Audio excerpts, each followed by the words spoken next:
Hello mga lalabs, mga vayots, magandang gabi po sa inyong lahat.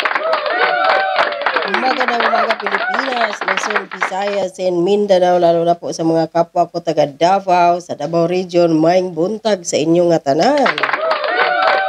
At sa mga kapwa ko po, FWs around the world, hello, may love shoutout po sa inyong lahat. Kung bago lang po kayo sa aking YouTube channel, huwag pong kalimutan mag-subscribe, like, at share. So, yung topic natin ngayon, ito na, kumpirmado na si VP Sara ay hindi dadalo sa SONA ni Pangulong Bongbong Marcos ngayong pitsa 19 ng buwan na to, July.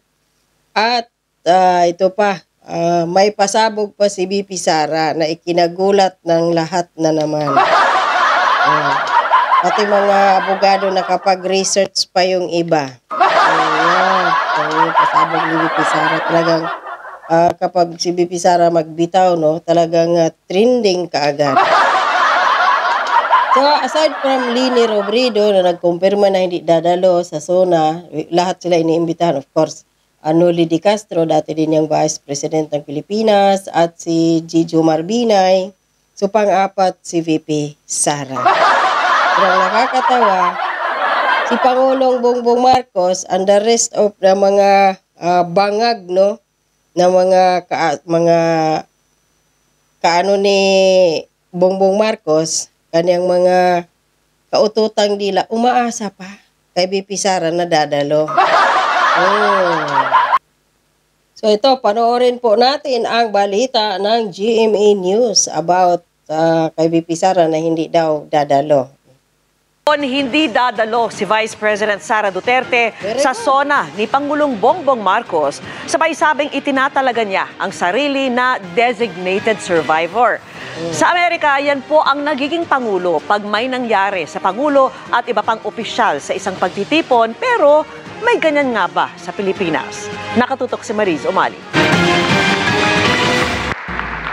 Sa taunang State of the Nation address ng Pangulo, kasama sa mga dumadalo ang Vice Presidente, kinumpirma ng Kamara na imbitado sa SONA ni Pangulong Bongbong Marcos sa July 22, si Vice President Sara Duterte. Okay. Pero nang aming tanungin kung pupunta siya,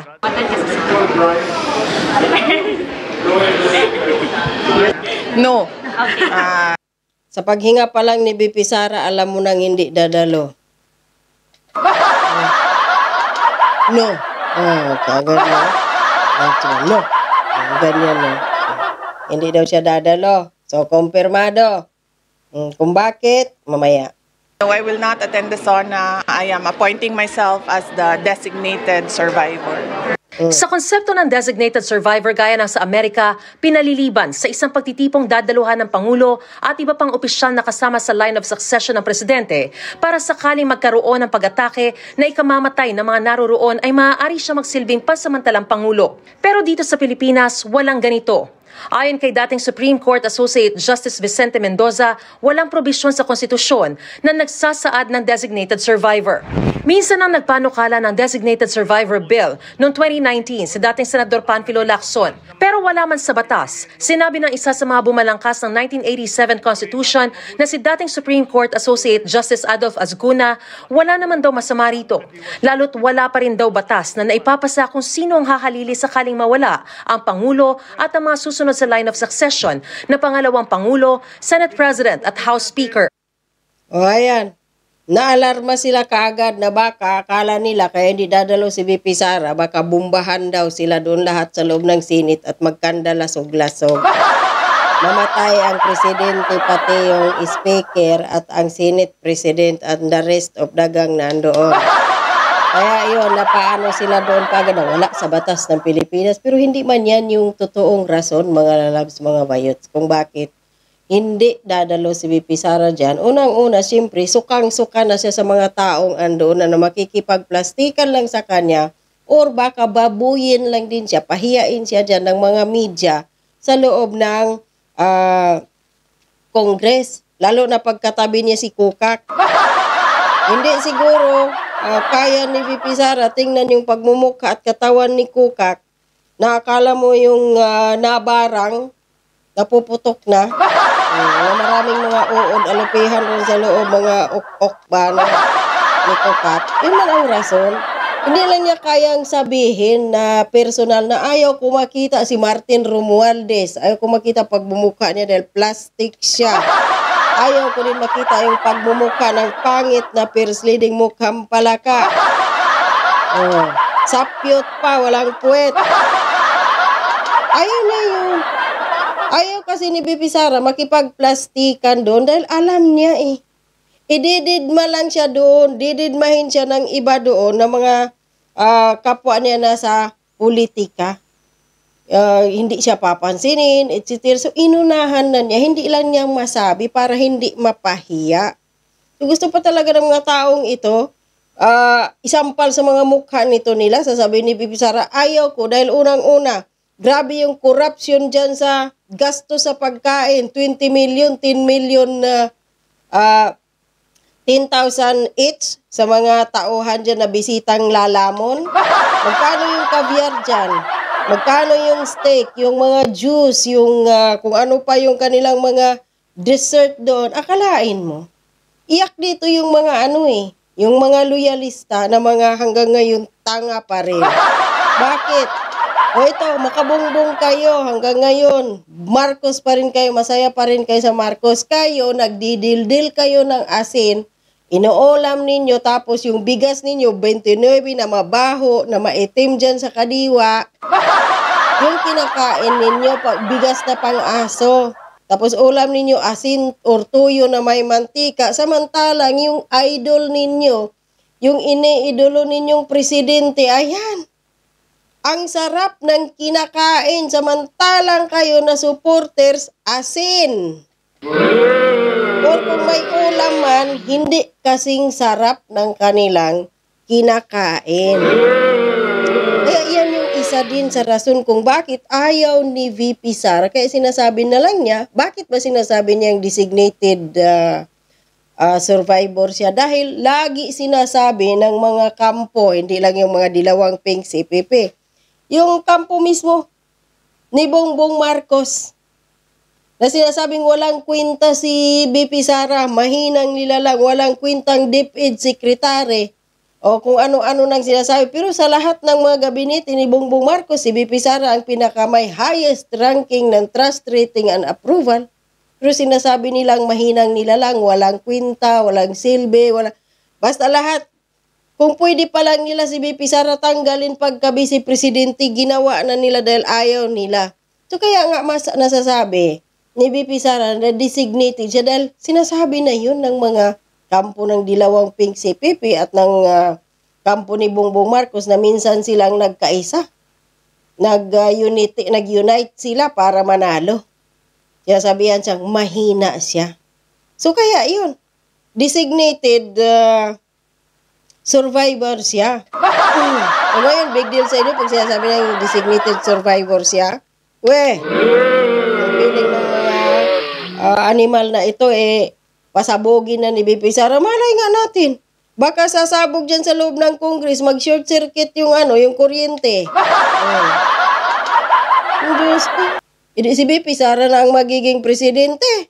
Iiyak na naman yung mga buhayang mga kongresista dyan, yung mga vloggers ni Tamba at saka ni Mamsi, ni Papsi, dahil wala na silang bayad, wala na silang makukurakot na sohol para manira sa mga Duterte at yung mga kukontrahin na yung mga DDS vloggers, yun, ang trabaho nila. Nawalan sila ng sweldo mula sa tax ng taong bayan. President at House Speaker. The Vice President doesn't have to be there. Wala naman siyang role doon eh. Kaya tama yung ginagawa niya na she will not stay there so that if something happens to them, mayroon pa tayong presidente.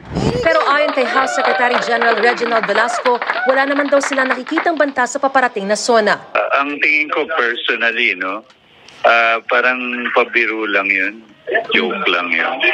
Kasi alam mo naman yung pamilya nila, di ba, mahilig magbiro eh. So, yun naman pala bakit pinalaki pa ninyo?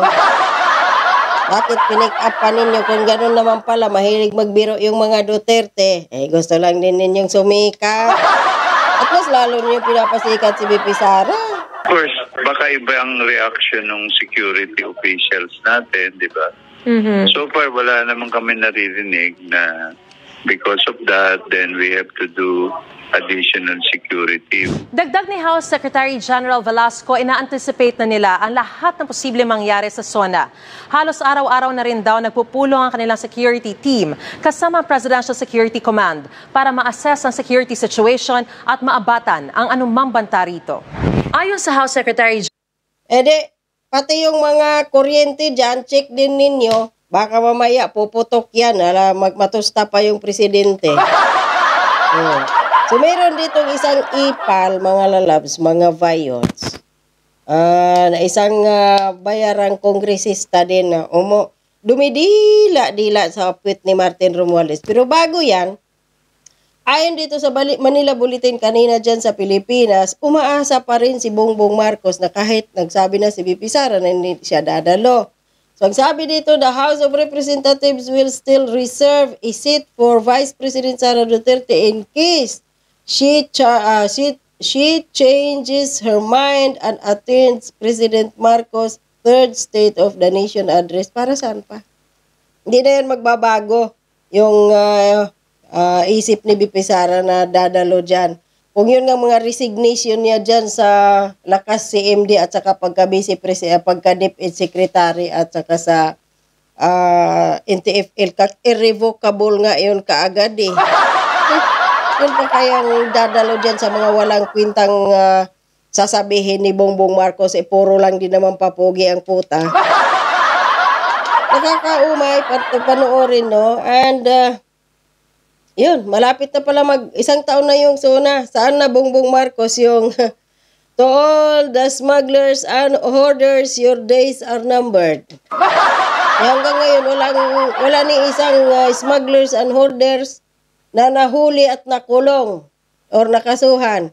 Dahil kayo yung smugglers. Andyan si Jung. Ayan, no? At meron ditong isa, sino ba itong tawag dito? So, yung meaning pala ng survivor na yun, no? Mga lalabs, mga bayot, designated survivor. Ang dito is an individual chosen to remain in a secure and undisclosed location during a significant event attended by high-ranking officials, ensuring the continuity of leadership in the event of a disaster that incapacitates the primary leader. So at least kahit anong mangyari, may isa pa doon na matitira para man lang magpapatuloy kung sakaling may mangyari sa mga ibang high-ranking officials gaya ng presidente, vice-presidente, ganyan. Senate President, House Speaker. Kaya na ito, yung rason yun, yung meaning ng designated survivor. So, mayroon din ditong isang ipal na tawag dito, isang kongresistang buwaya na takot, nakala niya siguro mayroon nang mangyayari sa presidente at sa kanyang speaker, wala na siyang makukulimbat dyan sa kongreso.